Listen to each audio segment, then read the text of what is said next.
Well, thanks very much for this invitation.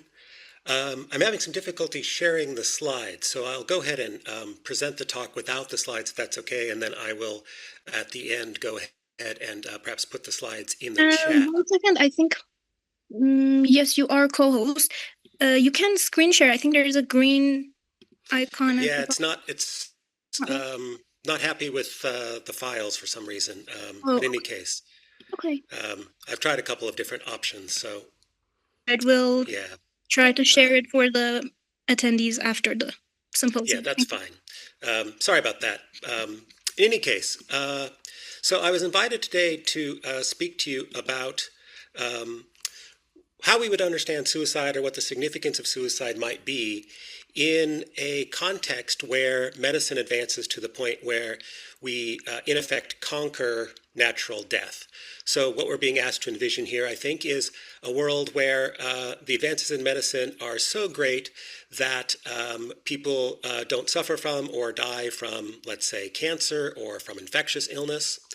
And the question then at hand is how should we understand suicide, or should we understand the possibility of suicide, or imagine the possibility of suicide under those kinds of circumstances?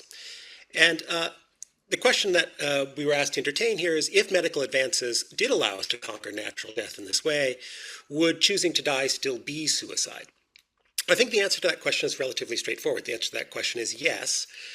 But the significance of suicide, both morally and prudentially, would be very different. So what I want to do in the time allotted is to spend some time on the philosophical question of how to define suicide, just what kind of action is suicide. Then talk a little bit about what suicide would look like or how it would differ in a world without natural death. And then to spend a few minutes talking about how, despite the fact that suicide would still be possible in a world without natural death, it would still be, it would have different significance in such a world. So how should we define suicide? Well, there's a significant philosophical and legal literature on the question of exactly what suicide is. So a good place to start is perhaps with an attempt to understand suicide that appears promising at first glance, but probably is ultimately flawed. So we might think that suicide happens when a person dies because their own actions result in their own death. So the thought here would be that a death due to suicide happens when, because an action a person performs results in their own dying. Now the problem with this is, as many critics have pointed out, that this is just too broad. So here are several counterexamples to illustrate this point. So suppose that I happen to live in a very cold climate, and in the winter I walk out onto a lake that has thin ice, and I fall through, and as a result I die. Now, that of course is a case where my own actions result in my own death, but I don't think anybody would classify that as suicide. That would be more naturally classified as something like accidental death. Here's a second sort of example to illustrate the problems with this view. So some will choose to smoke, aware that it contributes usually to lung cancer, and that they will, as a result of that, increase the probability of dying later on. Now in that case, the person is in a sense acting in a way that will result or increases the probability of their own death. Their death, we might say, is foreseen, but it wouldn't be naturally classified as a suicide. Or to give yet a third example, suppose that a skydiver leaps out of a plane and pulls the parachute cord, but the parachute sadly doesn't deploy. Well, that's a case where the death occurs because of a person choosing in the face of anticipated risks. And it is true that their own actions, in a sense, result in their own death. After all, if the skydiver hadn't jumped from the plane, etc., he would not have died, but we wouldn't classify this as suicide. So the idea that you die due to suicide if your actions result in your own death looks to be too broad. And what seems to be missing then is the thought that suicide occurs when individuals in some sense are opting for death. That is to say that a suicide is the result of someone trying to die. So how might we incorporate that thought into a better or improved definition of suicide? Well, I think a better definition, the one that I think we should work with for the purposes of our conversation today, is to say that a person dies to suicide if that person acts intentionally to bring about their own death. This, I think, is a better definition because it seems to capture how suicidal acts, again, are not just acts that result in but acts that in a certain sense aim at one's own death, that the purpose of the person's action, or what it is that gives them a reason to act, is that the action will bring about their own death. So you may remember I gave 3 examples that seemed inadequate precisely because they didn't seem to capture the ways in which suicide involves intentionally acting to bring about one's own death. So again, in the case where I walk out into the thin ice on the lake, that's not a case where I'm acting intentionally to bring about my own death, even though I do bring about my own death. Likewise, the smoker doesn't act intentionally to bring about their own death, even if their smoking does bring about their own death. And the skydiver whose parachute fails to open does bring about their own death, but not intentionally. So I think a good place for us to start, and where most philosophical and legal definitions of suicide have started, is with the thought that suicide is an act by which, or through which, a person intentionally brings about their own death. Now, there are a couple of caveats or clarifications, I think, that are helpful in this connection. So one thing we should notice here is that to say that a suicide requires acting intentionally to bring about your own death doesn't require that you yourself be the cause of your own death. So there are some unusual cases where it seems like we act to bring about our own death without it being true that we, in some strict sense, cause our own death. So one example of this is the phenomenon that has come to be called suicide by cop, or suicide by police. So this is when an individual commits a crime, expecting that it will provoke the attention of the police, and the police will, as a consequence of their crime, end up killing them.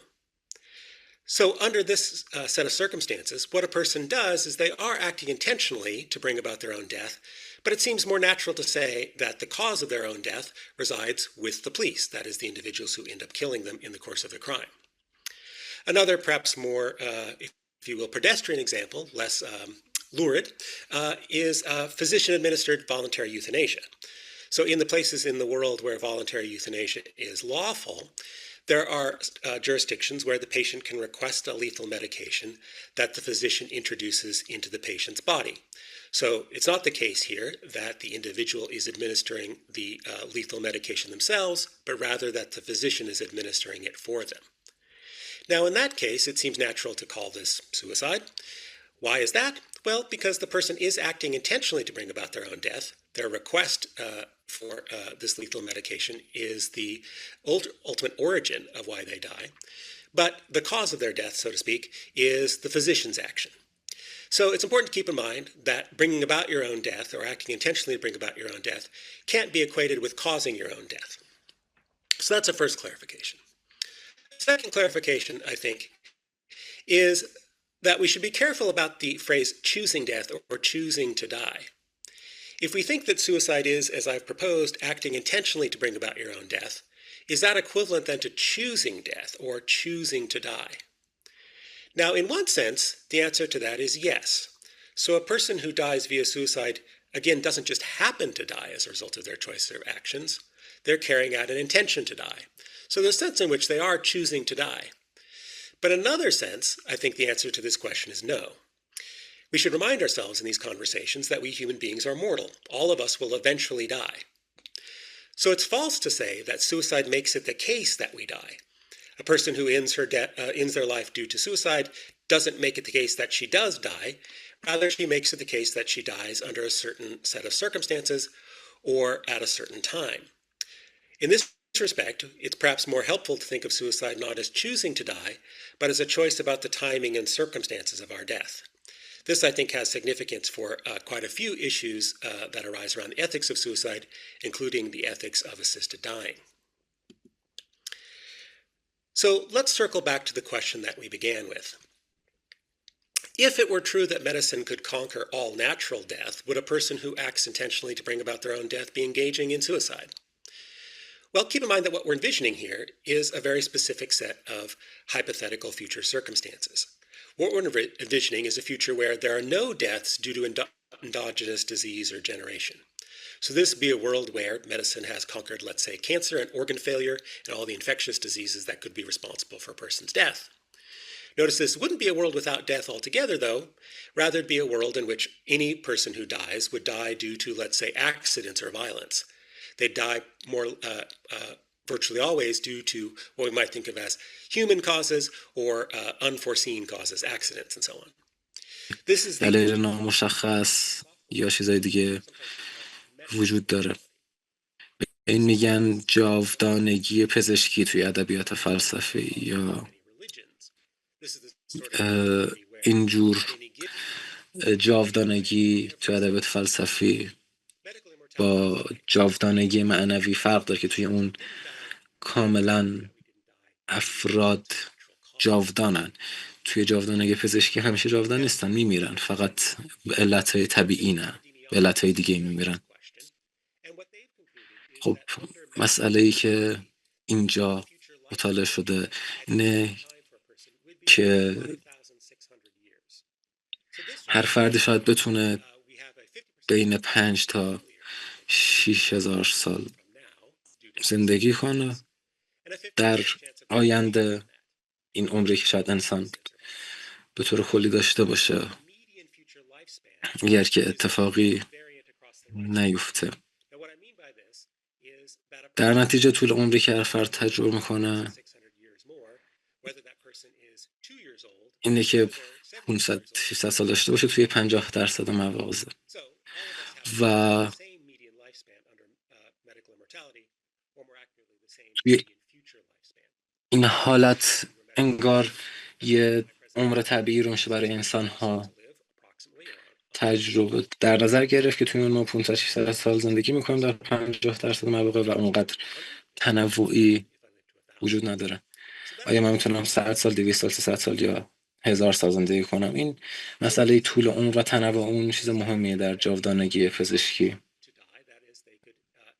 افراد با این حال میتونن به شکل قصدمندانه این قصد رو داشته باشن که توسط خواست خودشون بمیرن و تکنولوژی های جدیدی میاد که کمک میکنه به افراد زندگیشون رو تموم کنن. یک سری سمومی احتمالاً هست، به سری اسلحه ها میتونن این کار رو انجام بدن. پس خودکشی وقتی که مرگ طبیعی وجود نداشته باشه بازم وجود داره. اینجا معنی خودکشی کاملا متفاوت میشه، چون اینجا مرگ فقط از طریق طبیعی یا حوادث وجود داره. وقتی چیز عجیب غریب اتفاق بیفته، خب اینجا وقتی جاودانگی پیش میاد چطور معنی خودکشی متفاوت میشه؟ بعد به خودکشی طور دیگه فکر کنیم توی همچین دنیایی، وقتی که آپشنمون برای زندگی متفاوته. وقتی توی اون جهان ما دیگه مسئله پزشکی نداریم، یکی از ابعاد خودکشی از بین میره و کنار میره. دیگه بیمارانی وجود ندارن که به شرایط بعدشون و یه سری بیماری ها بخاطر اون زجری که میکشن.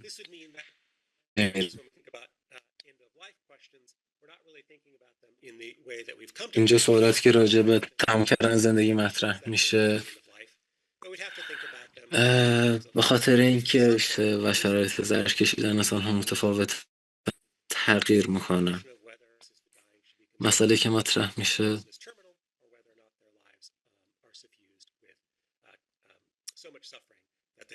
اینه که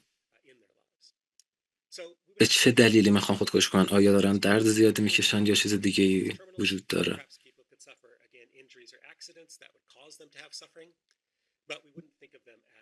اینجا ممکنه حوادثی به این بیانجامه که دارن درد زیادی میکشن ولی شرایط مرگشون کاملا متفاوته. توی جایی که ما به جاودانگی پزشکی دست یافتیم، همه مرگ‌ها از خشونت یا حوادث اتفاق میفتن و علت دیگه مرگ حذف میشه و خودکشی احتمالاً اینجا به عنوان عامل دیگه‌ای اهمیت بیشتری پیدا میکنه چون علتهای طبیعی حذف شدن. حالا اینجا طول عمری که برای افراد پیش بینی میکنیم متفاوت میشه. اینجا دیگه توی خودکشی وقتی مثلا به سن 20 فکر میکنیم، وقتی به سن 80 سالگی برای خودکشی فکر میکنیم، این اعداد معنی کاملا متفاوتی به خودشون میگیرن. شاید یه فردی بخواد 5-10 زندگی کنه و اگر فرد طول عمرش متفاوت باشه، سنی که برای خودکشی انتخاب میکنه هم متفاوت میشه. وقتی مرگ طبیعی وجود نداره. در نتیجه یکی از عوامل دیگه‌ای که مهمه طول عمر افراده. حالا توی این حالت جاودانگی پزشکی تصمیم افراد برای خودکشی بسته به اون چیزی که تجربه میکنن و اون طول عمر احتمالاً چیزی بین 500-600 ساله. در نتیجه وقتی فرد توی 20 سالگی به این فکر میکنه که خودکشی کنه 500-600 سال از زندگی رو کنار میذاره و این متفاوت وقتی که توی 80 سالگی این انتخاب میکنه و اینجا شاید چیزی مثلا خودکشی در 500-600 سالگی مشابه خودکشی در 18-20 سالگی الان باشه، چون اونجا نهایت عمر ممکنه مثلا 3000 سال باشه. اینجا شاید فرد مزیت دیگه ای از خودکشی دریافت کنه. مزیت چی میتونه باشه؟ چطور میتونه باشه؟ اینجا وقتی 1 سال بعد رو داریم، در اون طول عمر در مثلا 500-600 سال خیلی متفاوته تا وقتی که ما مثلا 70-80 سال کلا قرار زندگی کنیم. اون 1 سال زمان متفاوتیه. اینجا ممکنه ما آینده بهتر رو تصور کنیم و اون 1 سال بعد وقتی با خودکشی تموم میشه دیگه یک مزیت نیست، از دست دادن یک فرصت بزرگه، چون سالهای خیلی خیلی زیادی از بین رفتن. جا وقتی یه زندگی خیلی طولانی و مورد علاقه در دسترس تره، داستان خودکشی کلاً متفاوت میشه. یه مسئله دیگه ای که مطرح میشه اینه که وقتی میتونیم آینده رو اینطور پیش بینی کنیم، چطور میتونیم به شکل منطقی به خودکشی بپردازیم؟ از نگاه روانشناختی ما هم الان خیلی کار خوب نیست در اینکه بتونیم آینده رو پیش بینی کنیم و راجع به اون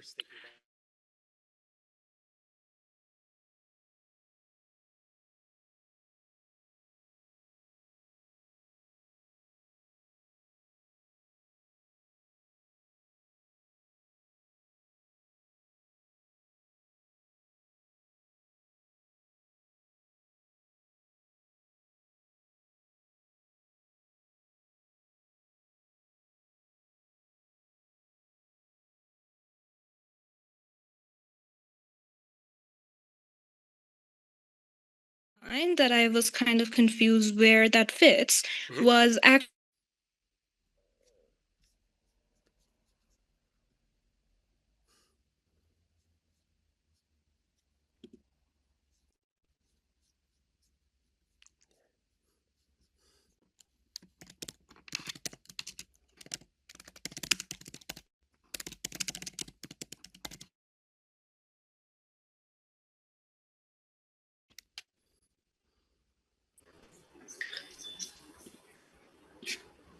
Sorry, I think Ms. Mogaddam had a connection problem.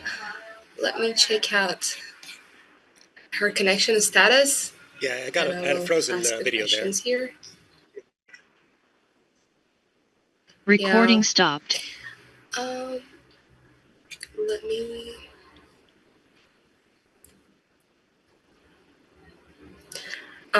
let me check out with her because the recording also has stopped due to her connection status. No problem.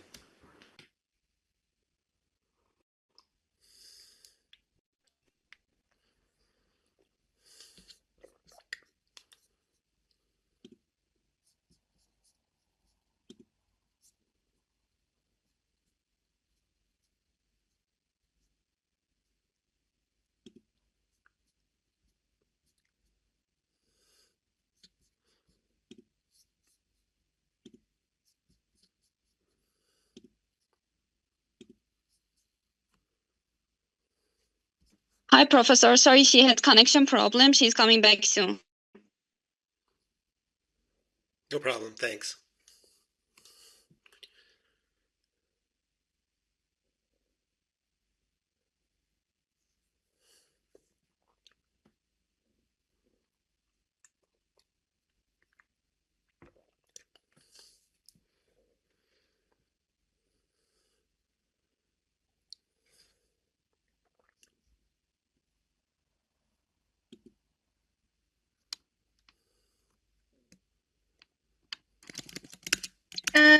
Hi, do you have my voice? I'm sorry, we have internet problems. Yeah, I can hear everyone. 1 second. Me.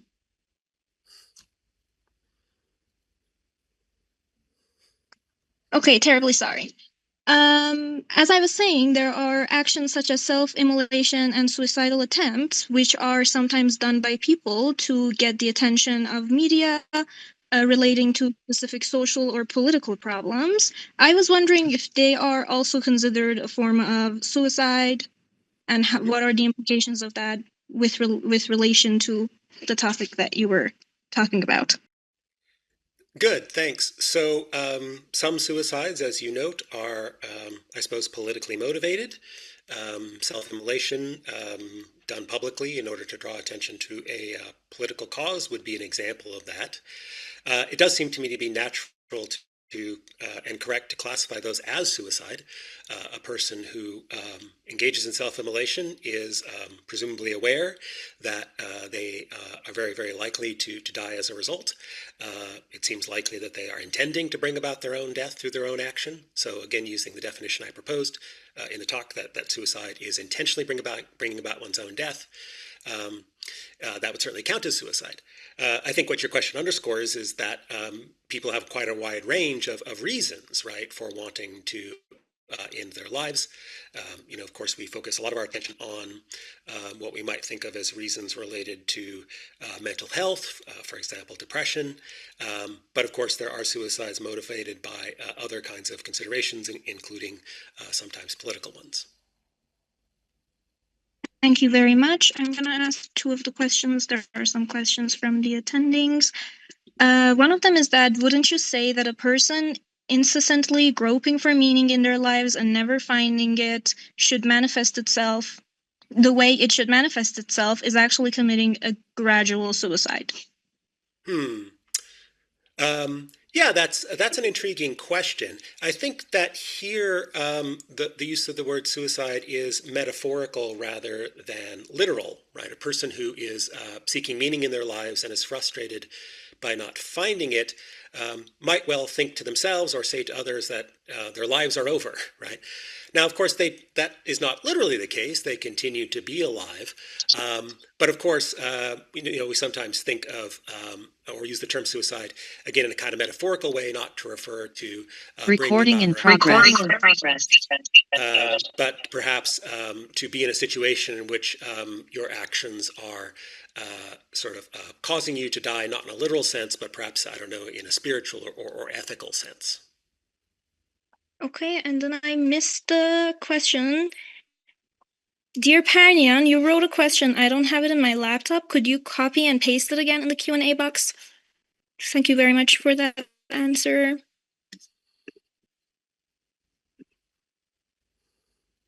Okay.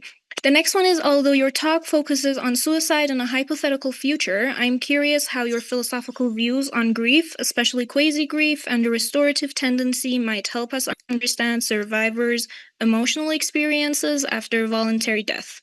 Could you elaborate on that? That's a really fascinating question. It would take quite a while, I think, to cover every dimension of it, but let me see if I can say a little bit that's helpful there. There is a fair amount of research, right, on how those whose friends, loved ones, relatives, etc., how they grieve, right, when those individuals in their lives due to suicide. And I don't think it's surprising that this research finds that grief subsequent to the suicide of others is often quite intense, quite traumatic. There are a number of reasons for this, I think. One of them is that some survivors will feel a measure of guilt, thinking that they should have been able to anticipate the person's suicide or prevent it. They may also feel a bit of anger, right, at the deceased individual, since this is someone who decided, right, to leave the world, didn't sort of leave involuntarily, but left voluntarily. Perhaps that feels a bit like abandonment and so on. At the same time, though, I think there's also an emerging literature in psychology and medicine about the grief felt by those whose relatives or loved ones engage in voluntary assisted dying, voluntary euthanasia. What I think is fascinating about that is that research finds that it's just the opposite, right, from ordinary suicide, right? That the grief is less traumatic, less intense, easier to manage. And what I think that suggests is that the relationship between grief and suicide has a lot to do with how the death comes about. And in the case, perhaps, of voluntary euthanasia and medically assisted dying, it will often be true that the survivor knows that the person is going to end their lives, that there have been the appropriate kinds of conversations about this, that perhaps the act doesn't feel like a kind of abandonment, and so forth. So I know that can't cover every corner of that question, but I hope it at least suggests some dimensions for thinking about the relationship between grief and suicide. Okay, thank you.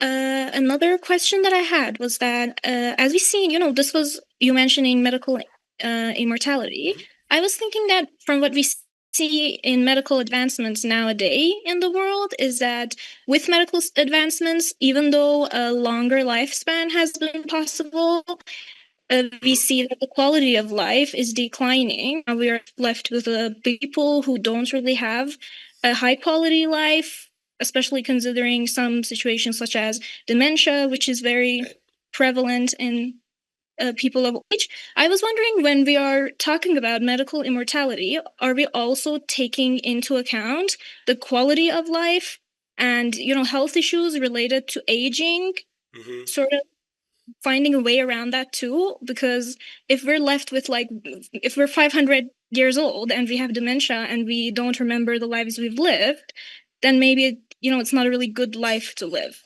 What's your opinion on that? Yeah, that's a fascinating issue, I think. I mean, I think when we envision medical immortality, the way I described it in the talk was, well, it's the possible future where we conquer all of the natural sources of death.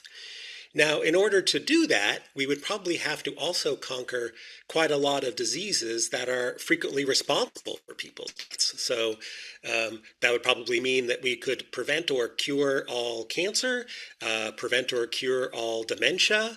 In some ways, right, we would have reason to think that medical immortality would bring about, on balance, an improvement, right, in people's quality of life, since those very illnesses are illnesses that diminish quality of life. Now, the question of aging, I think, is an interesting one because whether we should think of aging as itself a kind of disease. I mean, there are people in medicine and philosophy who think that aging should be thought of as a kind of disease or illness. That's, I think, at odds with how we ordinarily think of aging.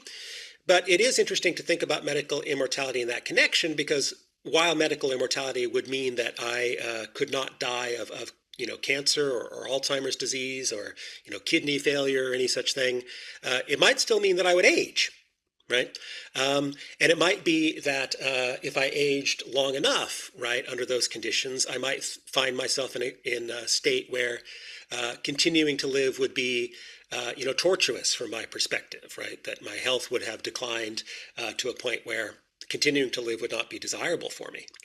Notice this wouldn't be that because I had cancer, because I couldn't have cancer under those circumstances, but simply my body is not as functional, right, as it was in the past. If that were the case, then that might be an instance where hastening one's death, suicide, might be attractive, right, under circumstances of medical immortality. Okay, this is a very fascinating topic. I really enjoyed the talk, and I'm thinking about a lot of questions right now. Sure. I don't see any more questions in the Q&A, and we are approaching the time slot we have for break. So I think we can end it here. It was really lovely to have you, such an honor for us, and we hope to be able to collaborate later with you in other areas. That'd be lovely, and I'll make the slides available perhaps to you by email, and you can distribute them as needed. Yes, that would be very helpful. Thank you very much. Have a great day. Thanks a lot. You as well. Thanks. Okay, everyone, we have another 15 minutes of break before our next talk, so you can tap out, and we will be back in 15 minutes.